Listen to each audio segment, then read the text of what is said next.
여러분 안녕하세요. 오늘은 제가 정의란 무엇인가로 굉장히 유명한 작가인 마이클 셀던의 공정하다는 착각을 함께 읽어보고 싶어서 가져왔습니다. 제가 요즘에 좀 많이 관심을 가지고 좀 찾아보는 콘텐츠가 어떤 계층 간의 이동, 금수저, 동수저, 어떤 그런 계층에 대한 내가 태어났을 때 가지게 된 어떤 자본, 그러니까 돈도 있겠지만 문화적인 자본, 사회적인 자본, 인맥, 이런 것들도 다 포함이 되겠죠? 그런 게 없는 상태로 우리가 성장을 했을 때 너무 사는 게 힘들잖아요. 저도 이제 제가 그런 케이스였고 그렇게 살았기 때문에 좀 그런 쪽으로 요즘에 좀 관심을 많이 가지고 있어요. 그러다가 이제 읽게 된 책이 바로 이 공정하다는 착각입니다. 많이 얘기를 하거든요. 노력을 열심히 해라. 어떤 노력, 그리고 개인의 어떤 재능, 이런 부분에 대한 강조가 굉장히 많은 것 같아요. 저도 나이가 이제 벌써 이제 30대 후반이 되고 이러면서 그런 재능에 대한 생각도 굉장히 많이 하게 되는 것 같아요. 이 책에서는 이제 우리가 불공정한 사회에 살고 있는데, 불공평한 사회, 그러니까 빈부격차가 있는 사회, 그리고 계층 간의 사다리가 너무나도 이 턱이 높아져서 계층 간의 이동이 너무나도 힘든 사회에 우리가 살고 있는데 그 원인에 대해서 좀 설명을 잘 하고 있습니다. 빈부격차에 대한 이야기를 먼저 읽어보겠습니다. 가난한 부모에게서 태어난 미국인은 대개 가난한 성인이 된다. 소득 기준 하위 5분위 가정 출신자는 20명 가운데 1명만 상위 5분위에 이르렀고 대부분은 중산층에도 이르지 못했다. 개천에서 용인하는 일은 미국보다 캐나다, 독일, 덴마크, 그 밖의 유럽 국가에서 더 많다. 이는 불평등에 대해 미국이 오랫동안 변명해온 계층 이동 가능성이라는 말과 들어맞지 않는다. 미국인의 70%는 가난한 사람이 자력으로 가난에서 벗어날 수 있다고 믿으며 유럽인은 35%만이 그렇게 여긴다. 그러나 오늘날 사회적 이동이 가장 잘 일어나는 국가들은 평등 수준 또한 가장 높은 국가들인 경우가 많다. 이를 보면 사회적 상승의 능력은 가난이 주는 압박에서 벗어나려는 개인의 의지보다는 교육, 보건을 비롯해 직업 세계에서 개인을 뒷받침해주는 수단에 대한 접근성에 달려있는 듯 보인다. 하버드와 스탠포드 대학생 3분의 2는 소득 상위 5분위 가정 출신이다. 장학금과 기타 지원책이 후하지만 아이비리그 대학생 가운데 하위 5분위 출신자는 4%도 되지 않는다. 노력과 재능만으로 누구나 상류층으로 올라갈 수 있다는 미국인의 믿음은 더 이상 사실과 맞지 않는다. 사다리 자체가 점점 오르지 못할 나무가 되어가고 있기 때문이다. 미국에서는 아메리칸 드림에 대한 환상이 있습니다. 그러니까 내가 가난해도 내가 노력만 하고 그리고 내가 재능이 있다면 가난에서 벗어날 수 있다고 합니다. 그래서 복지 제도가 굉장히 소극적입니다. 하지만 이제 복지가 굉장히 잘 되어 있는 국가들, 평균 수준이 높은 국가들은 그러니까 가난을 스스로 자력으로 벗어날 수 있다고 믿는 건 굉장히 적지만 도리어 사회적 이동이 더 많이 일어난다는 겁니다. 그러니까 내가 막 가난해가지고 막 악에 받쳐가지고 나는 이 가난에서 벗어날 거야 하는 개인의 의지라든지 어떤 개인이 막 피나는 노력을 하는 노력보다는 사실은 복지라든지 교육과 같은 지지가 오히려 사회적 상승을 할 수 있도록 도움이 된다는 것입니다. 하지만 미국 사람들은 그리고 한국 사람들은 아직도 내 개인의 능력으로 내가 이 사다리를 올라가야겠다라는 그런 환상에 많이 사로잡혀 있습니다. 굉장히 재미있는 가상의 이야기가 나오는데요. 한번 같이 볼게요. 두 나라가 있다고 해보자. 둘 다 재산과 소득에서 똑같은 수준으로 불평등하다. 하지만 차이라면 어떻게 이런 불평등한 분배가 빚어졌는가라는 차이가 있습니다. 한 사회는 귀족정이며 소득과 재산은 어떤 집에서 태어나느냐에 따라 달려있고 고스란히 대물림된다. 귀족 집안에서 태어난 사람은 부유하며 농민의 자식으로 태어나면 가난을 면치 못한다. 그들의 자녀도 자녀의 자녀도 똑같은 운명이다. 그리고 다른 한 사회는 능력주의의 사회다. 재산과 소득의 불평등은 세습 특권에 따른 것이 아니고 각자가 노력과 재능에 따라 얻은 결과물이다. 이 정보를 알면 아마도 두 번째 사회가 첫 번째보다 낫다고 여기게 될 것이다. 출생에 따라 계급을 매기는 귀족정은 부정의하다고 여기기 때문이리라. 반면 능력주의 체제에서는 각자 재능과 창의력으로 스스로의 조건을 낮게 만들 수 있다. 이는 매우 유력한 옹호론이다. 물론 능력주의 아래에서도 불평등은 있다. 정확히 말해서 사람마다 재능과 야심이 다르기 때문이다. 누군가는 다른 누군가보다 높은 위치까지 올라간다. 그러나 적어도 그런 불평등은 출생 조건보다 각자의 능력을 반영하는 것이다. 이 기준으로는 대부분의 사람이 능력주의 사회야말로 귀족제 사회보다 참된 평등 사회라고 동의할 것이다. 자신이 부자라면 또는 가난한 사람이라면 둘 중 어느 사회에서 살고 싶겠는가? 내가 부자라고 할 때 나는 나의 부와 특권을 자손에게 물려줄 수 있는 사회를 선호할 수 있다. 그러면 귀족제 사회가 정답일 것이다. 내가 가난하다면 나 자신 또는 내 자손들이 사회적 상승의 기회를 갖는 사회를 선호할 것이다. 따라서 능력주의 사회를 선택하게 될 것이다. 그러나 좀 더 살펴보면 두 경우 모두 정반대로 생각할 점이 있음을 알게 된다. 귀족정 체제에서 상류 계급 집안에 태어났다면 자신의 특권이 큰 행운임을 인식할 것이다. 한편 능력주의가 허용하는 최정상까지 스스로의 노력과 재능으로 치고 올라갔다면 자신의 성공은 물려받은 것이 아니라 쟁취한 것임을 자랑스러워 할 것이다. 이런 관점에서 부자가 된다면 귀족제에서보다 능력주의 체제에서가 더 낫다. 비슷한 이유로 능력주의 체제에서 가난하다면 맥이 빠지는 일이다. 자신이 겪고 있는 불우함은 최소한 부분적으로라도 스스로의 탓이라고, 위로 올라가기 위한 재능과 야심이 부족했던 탓이라고 생각하지 않을 수가 없다. 사회적 상승을 허용하는 사회, 하물며 그런 상승을 찬양하는 사회에서 산다는 것은 올라가지 못한 사람들에 대해 혹독한 판결을 내리기 마련이다. 두 개의 사회는 순전히 가설에 따른 것만 아니다. 거기 묘사된 소득 불평등은 오늘날 미국의 만연한 현실을 그대로 갖다 쓴 것이다. 대부분 이런 불평등에 대한 옹호는 능력주의에 근거하고 있다. 아무도 부자는 부잣집에서 태어나니까 부자라고 말하지 않는다. 아무도 공공연하게 세습 특권을 옹호하지 않으며 재능에 따른 경력 쌓기라는 원칙에 논박하지 않는다. 대부분의 논쟁은 기회평등이라는 원칙에서 출발하여 일자리, 교육, 공직 등에 대한 접근 기회가 어떤가를 놓고 벌어진다. 정치인들은 모든 시민이 그 인종, 성별, 계층 등에 상관없이 공평하게 경쟁할 수 있도록 하며 그 노력과 재능이 허용하는 한 상승할 수 있도록 한다고 주장한다. 사람들이 능력주의에 대해 불평하는 건 보통 그 이상에 대한 게 아니다. 그것은 현실적으로 실현되지 않고 있다는 불평이다. 부유하고 유력한 사람들은 이 시스템을 이용해 자신들의 특권을 영구화하고 전문 직업인 계급은 자신들의 유리함을 자녀에게 물려줄 방법을 찾아낸다. 그리하여 능력주의를 세습 귀속제로 탈바꿈시킨다. 대학들은 능력에 따라 학생을 선발한다고 하면서 부자와 인맥 좋은 사람들의 자녀를 유리하게 만들어준다. 이런 불평들에 따르면 능력주의는 신화이며 아직 실현되지 못한 공허한 약속이다. 그래서 이제 요즘에 이제 굉장히 많이 드는 생각인 것 같아요. 내가 사실은 정말 부족하거나 재능이 없어서가 아니라 애초에 출발선이 달랐기 때문이죠.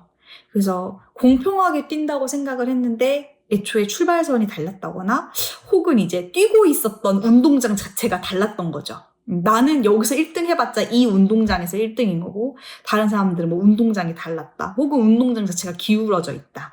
이제 이렇게 해서 사실은 이 시스템이 굉장히 공평하고 공정한 절차라고 주장을 하지만 사실은 그렇지 않다는 것을 지적하고 있습니다.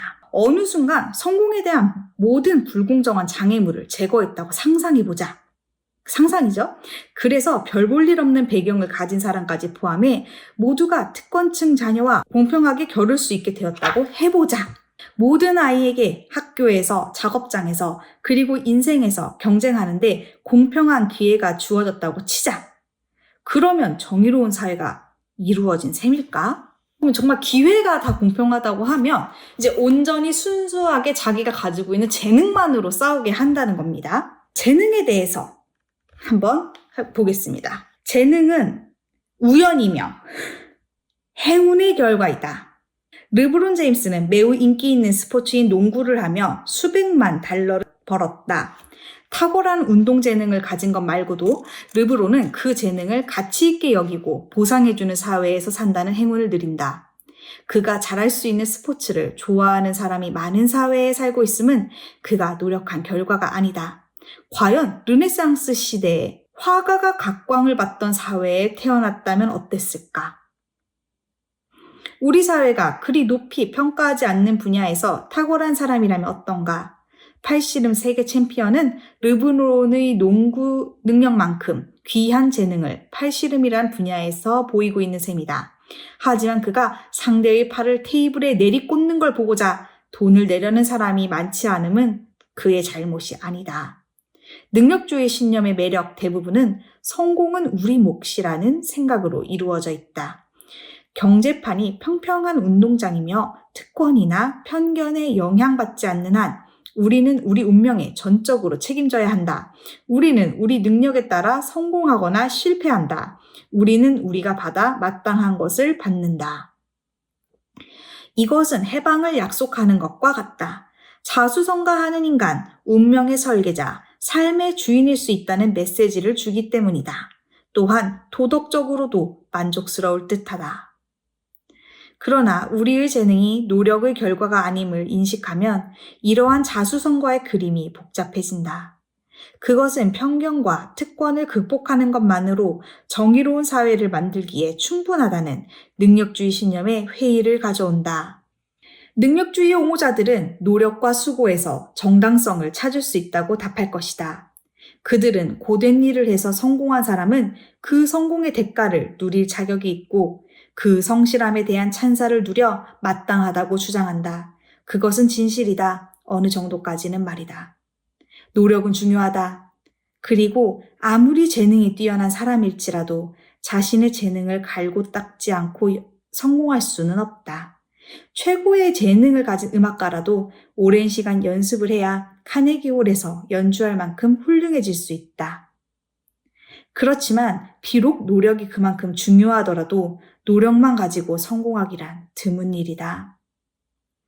다른 선수들을 제치고 올림픽 메달리스트가 되거나 NBA 농구 스타가 되려면 고된 훈련만으로는 불충분하다. 르브론만큼 열심히 연습하는 운동선수는 많다. 그러나 코트에서 그와 같은 기량을 보이는 선수는 많지 않다. 내가 밤낮으로 수영 연습을 한들 마이클 펠프스보다 빨리 헤엄칠 수는 없을 것이다. 세계에서 가장 빠른 주자로 여겨지는 육상 금메달리스트 우사인 볼트는 훈련 파트너인 요한 블레이크가 자신보다 훨씬 열심히 훈련한다고 밝혔다. 노력은 다가 아니다. 능력주의 옹호자들도 물론 이를 알고 있다. 그들은 열심히 훈련하는 운동선수가 누구나 금메달을 딸 자격이 있다고 말하진 않는다. 가장 성실한 과학자가 노벨상을 받아야 한다고도, 가장 많이 노력한 노동자가 가장 많은 임금을 받아야 한다고도 말하지 않는다. 성과가 중요하다. 그들은 성공이란 재능과 노력의 혼합물이며 이 두 가지는 쉽게 분리될 수 없음을 알고 있다. 성공은 성공을 낳으며 재능 없는 사람에게 사회가 보상을 주기 위한 동기부여는 매우 힘들 수밖에 없다. 우리는 노력과 수고의 도덕적 중요성을 한껏 강조한다. 이는 압도적인 다수 77%의 미국인이 현실에 펼쳐진 사회적 상승의 어려움에도 불구하고 열심히 노력하면 성공할 수 있다고 믿는다는 조사 결과에서도 나타난다. 나 스스로도 나의 하버드 대학생들에게서 그런 과장된 인식을 본다. 그들은 자신들의 뛰어난 재능과 유복한 환경에도 불구하고 하나같이 자신의 노력과 수고 덕분에 하버드에 입학했다고 입을 모은다. 굉장히 들어보면 한국과 비슷한 점이 많은 것 같아요. 번역하신 분의 후기에서 한국에 대한 이야기가 좀 나와서 같이 읽어볼게요. 우리나라야말로 능력주의를 종교처럼 받들어온 참으로 보기 드문 나라이다. 한국은 오랫동안 능력주의를 갈구해왔다. 출신이 무엇이든 열심히 공부하면 누구나 성공할 수 있다는 코리안 드림을 오래 가꿔왔다. 그런 한편 요즘엔 코리안 드림의 빛이 바래고 있다. 개천에서 용나던 때는 점점 과거사가 되어가고 점수 몇 점보다는 태어날 때 무심코 들고 나온 수저의 색깔이 점점 더 인생을 좌우하는 듯 하기 때문이다. 따라서 과거에 비하면 능력주의에 대한 올인이 아무래도 수지가 맞지 않아 보이는데 한국인들은 아직도 태세 전환을 하지 않는다. 솔직히 달리 방법이 없기도 하다. 어찌해야 할까? 물론 완벽한 사회는 없다. 그러나 우리는 우리 스스로를 위해, 우리가 사랑하는 사람들을 위해, 우리의 후계자들을 위해 어떻게든 조금이라도 더 나은 사회를 만들고자 머리를 굴리고 머리를 맞댄다. 그것이 생각하는 백성의 본분이며 고대부터 지금까지 변하지 않는 민주주의의 정신이다. 첫 번째는 일단은 공정하지 않다. 이제 문제 하나. 이 사회는 별로 공정하지 않다. 여러분들이 가진 재능만으로 우리가 평가받지 않는다. 내가 태어났을 때 가지게 된 어떤 여러분들의 경제적인, 문화적인, 사회적인 자본에 따라서, 그러니까 내가 어떤 부모를 만났느냐에 따라서 기회가 달라지기 때문에 이 세상은 일단 기회 자체가 공정하지 않다. 근데 두 번째, 기회가 공정하다라고 가정을 했더라도 내 재능에 따라서 어떤 사람은 성공하고 어떤 사람은 실패하는 것도 공정하지는 않다. 왜냐하면 시대에 따라서 요구되는 재능이 다르기 때문이죠. 그래서 내가 가지고 있는 이 재능이 시대의 니즈와 맞아 떨어지는가? 이게 내 재능만이라고 볼 수는 없다라는 생각을 합니다. 저는 좀 그 중에 하나가 먹방이라고 생각하거든요. 유튜브 전에 많이 먹는 게 그렇게 많이 먹는다고 해가지고 그게 내 어떤 경제적인 수입과 전혀 연결되지 않죠. 하지만 이제 유튜브가 나오면서 이제 많이 먹으면 돈을 많이 벌 수 있는 사회가 된 거죠. 그래서 그런 것처럼 내가 가지고 있는 재능이 어느 시대에 태어났으면 그게 발휘가 됐을 수도 있죠. 저는 제가 그런 생각 되게 많이 했거든요. 그러니까 내가 멍청하고 내가 야무지지 못하고 내가 똑똑하지 못하고 내가 지혜롭지 못해서 되게 이렇게 됐다라는 생각을 되게 많이 했어요. 근데 제가 이제 지금 와서 돌아보니까 제가 이제 벌써 이제 부록의 나이를 이제 바라보면서 그것은 내 잘못이 아니었던 거예요. 내가 나한테 어떤 재능이 있는지를 발견하고 그 재능과 사회의 니즈, 사회의 필요와 그것을 연결시킬 수 있는 그 기회가 굉장히 다른 사람들에 비해서 없었던 거죠. 저는 이제 평생 좀 저에 대한 혐오가 되게 심했거든요. 좋은 대학에 못 간 것도 내가 멍청해서, 내가 부족해서 이렇게 생각하고 다 내가 선택을 잘못해서 내가 기회를 못 잡아서 라고 늘 생각을 했었어요.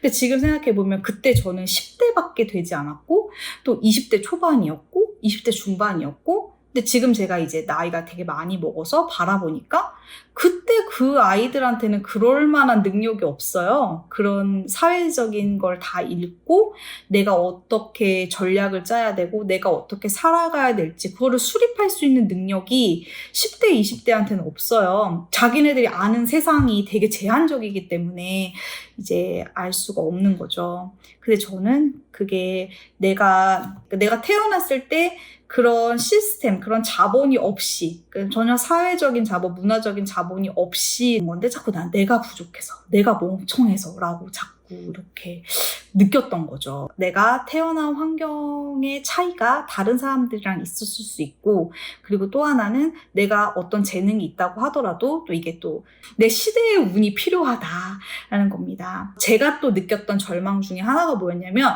나는 되게 열심히 노력하는데 안 돼 라는 거였어요.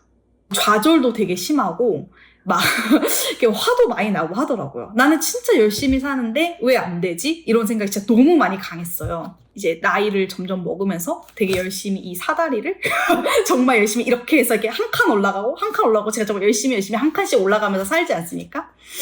근데 제가 2층에서 만났던 사람, 그 다음에 넘어가서 2층에서 만났잖아. 그 다음에 넘어가서 2층에서 만났던 사람. 다양한 사람들을 만나잖아요. 제가 근데 지금 와서 느낀 게 뭐냐면 다 열심히 산다는 거예요.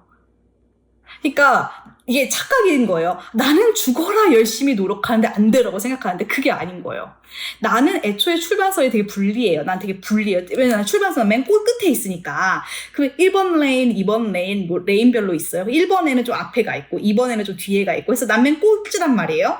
준비 딱 했어요. 근데 제가 착각한 건 뭐냐면 내가 죽어라 열심히 달린 것만 저 본 거예요. 근데 제가 지금 와서 보니까 뭐냐면 1번부터 꼴찌까지 다 열심히 달려요. 뭐 하염없이 노는 애는 없었어요.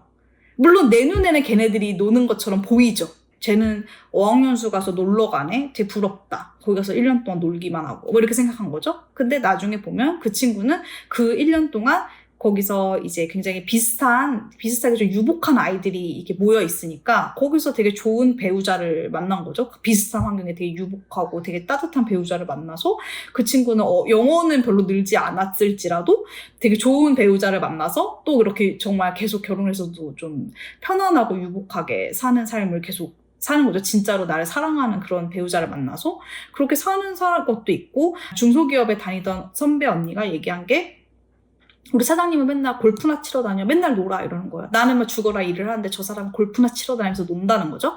근데 그분이 일을 하면서 안 거예요. 아, 이분이 골프를 치러 다니면서 계속해서 어딘가 그 사업이나 프로젝트를 자꾸 따오고 사업의 기회를 자기는 만들고 있었던 거죠.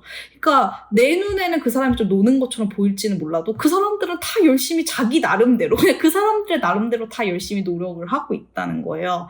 그래서 제가 또 빠졌던 오류 중에 하나가 그거였어요. 나는 이렇게 열심히 하는데 왜 안 될까라는 거였어요. 근데 지금 생각해보면 그 사람들도 다 열심히 일을 한다는 거죠. 재벌가들 열심히 일하잖아요. 얼마나 열심히 일을 해요. 그래서 사람들은 다 자기가 처한 입장에서 열심히 산다.